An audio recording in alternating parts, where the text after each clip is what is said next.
H है। ठीक है, तो अब इस तरीके के डेटा में तुम्हें सबसे पहले क्या करना है, बस सिर्फ 2 लाइन समझाऊंगी, पूरा क्वेश्चन मैं सॉल्व नहीं करा रही हूँ। ठीक है, बस समझना क्या करना है। तो क्या होगा कि क्लास पर तो हम काम कर नहीं सकते, तो मैं एक नया वेरिएबल बना लेती हूँ, और ये नया वेरिएबल क्या होता है, मिड वैल्यू। ये क्या चीज होती है, मिड वैल्यू। तो मिड वैल्यू 20 और 30 की मिड वैल्यू कितनी होगी, 15। इसका कितना होगा, 35। 40 से 50 का कितना होगा, 45। फिर अभी तुम लिख लेना, अभी समझ लेना, पहले अभी समझना। मैंने तुम्हें अभी सिर्फ हेडिंग डलवाई है। 60 से 70, 50 से 60 का कितना होगा, 55। 60 to 70 का कितना होगा, और ये कितना होगा, 75। समझे बेटा, आप लोग समझे ये चीज? Yes ma'am.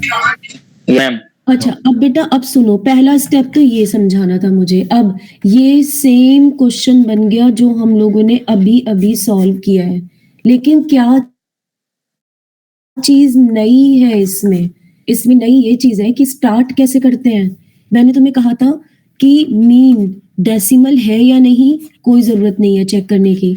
मैं हमेशा ये वाला फॉर्मूला लगाती हूँ, मैं तो यही लगाती हूँ, समेशन एफ। अब समझना मेरी बात, एक्स बार की पावर, सॉरी, एक्स माइनस ए की पावर आर। अब ए मैं कौन सा नंबर लूं, 1 2 3 4 5 6 है, तो 6 में का मतलब हुआ कि 1 2 3, ये इन दोनों में से मैं कोई सा भी ले सकती हूँ। मैं बड़ा वाला ले लेती हूँ, ये गंदा लग रहा है ज्यादा, 55 हम इसे ले लेते हैं। मैंने बड़े वाले नंबर को ले लिया, इसे 0 कर देंगे, ए को मैंने 55 ले लिया। अब तुम्हारा अगला स्टेप क्या होता है, अगला स्टेप कोई बताएगा मुझे क्या निकालना है, ये एक्स माइनस एक्स बार।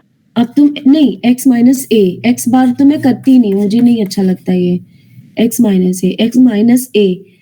अब बताओ 15 में से 55 गए, कितना आया। पहले फर्स्ट स्टेप मैंने क्या किया, मिड वैल्यू लिखी। सेकंड स्टेप फॉर्मूला लिखा। ठीक है, ए को चूज कर लिया। अब मुझे क्या चाहिए, एक्स माइनस ए चाहिए ना। 15 माइनस 55 बताओ कितना होगा, -40 minus 35 minus 55 -20 -20 45 minus 55 -10 minus 10 10 55 minus 55 0 65 minus 55 10 10 और 75 20 20। ये हो गया। अब तुम देखो, तुम्हें यहाँ पे मुझे क्या सिखाना था, x माइनस ए वाली सीरीज किसी नंबर से डिविजिबल है। कौन से नंबर से डिविजिबल है, डिविजिबल है, -4 -2। ये क्या लिखा है मैंने, -10 था। 10। तो ये कितना हो गया, माइनस का 1 0 1 2। और देखो कितने छोटे नंबर हो गए, ये नंबर छोटे हो गए ना। और इसीलिए तुम्हें एक नई चीज बता रही हूं मैं, तुमने किस नंबर से डिवाइड किया, 10 से। इसको h मान लो बेटा, सुनना बेटा प्लीज ध्यान से, इसको h मान लो, और इस पूरे नंबर को हम u से भी डिनोट कर सकते हैं। मींस मैंने क्या किया, x, सुनना, x minus a capital X is divisible by h is equal to 10। Therefore अब हम म्यू आर डैश का एक नया फॉर्मूला लगाने जा रहे हैं, समेशन एफ एक्स माइनस ए को किससे डिवाइड कर दिया बेटा, किससे डिवाइड कर दिया, h से। तो x माइनस ए की जगह क्या लूंगी, x माइनस ए अपॉन h की पावर r। लेकिन अगर h से डिवाइड किया है तो h से मल्टीप्लाई भी कर देंगे। बताओ ये फॉर्मूला आया समझ में, h से डिवाइड कर दो और h से मल्टीप्लाई कर दो। ये फॉर्मूला आप यूज कर सकते हो कब, अगर x माइनस ए वाली सीरीज डिविजिबल है तो, और कैलकुलेशन आसान हो जाएगी, बस ये समझ लो। क्या समझ रहे हो तुम लोग ये चीज? Yes ma'am. और अब तुम्हें पता है ये नया फॉर्मूला बन गया, आप इसको u से भी डिनोट कर सकते हो। बार बार तुम्हें ये लिखना नहीं पड़ेगा, u की पावर r। मतलब किसको, u किसको बोला है, ये समझ आया किसको? ये पूरा नंबर कौन है? u, ये पूरा नंबर u है।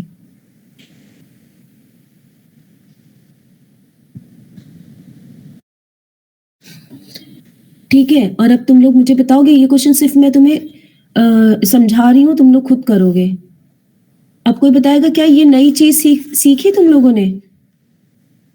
अगर ये नई चीज सीखी तो बताओ μ1 क्या होगा?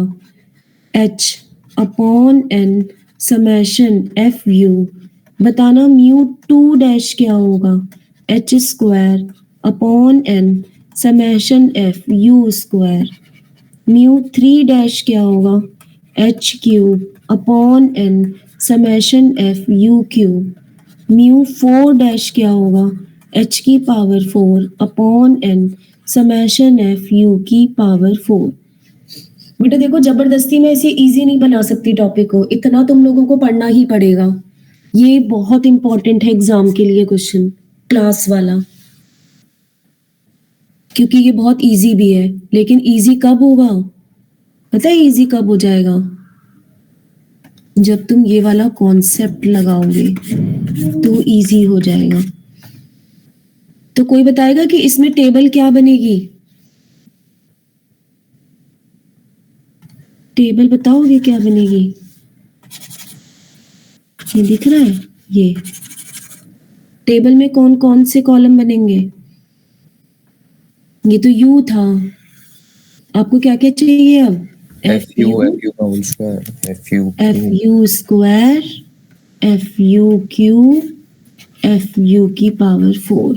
ये वाले कॉलम आप लोगों को चाहिए होंगे अपने पास।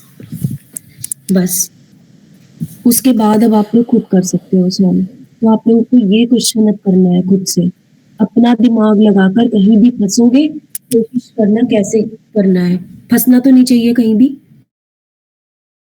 चलो, ये टेबल ऑफ कैलकुलेशन है, ये पैरेलल में जो कैलकुलेशन करते हैं वो है ये पैरेलल में कैलकुलेशन कर रहे हैं। ये टेबल के नीचे कर रही हूँ मैं, ये टेबल के नीचे है। बिल्कुल ऐसे सॉल्व कर सकते हो तुम इसे।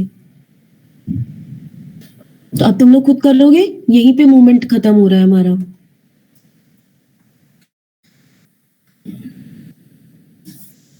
और इसके लिए नोट्स में ये पूरा सॉल्व भी है, नोट्स में देख सकते हो। मैं तुम्हें अभी एक पीपीटी भी भेज दे रही हूँ इसी की। देखो, सिर्फ आगे एक छोटी सी चीज और क्या रह जाएगी, इसका आंसर लिखा हुआ है।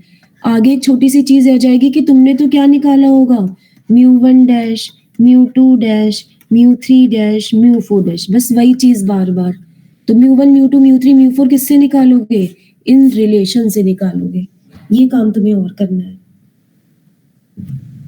तो इसको आप पूरा करोगे, इस क्वेश्चन को। ये आंसर है इसका, नोट कर लो। ये देखो, μ2 और μ4 हमेशा पॉजिटिव आते हैं, लेकिन μ3 आपका पॉजिटिव भी आ सकता है और निगेटिव भी आ सकता है। ये हमेशा पॉजिटिव होगा, ये हमेशा पॉजिटिव होगा। बेटा ये क्वेश्चन अब आप लोगों को खुद करना है कंप्लीट, छोड़ना नहीं इसे।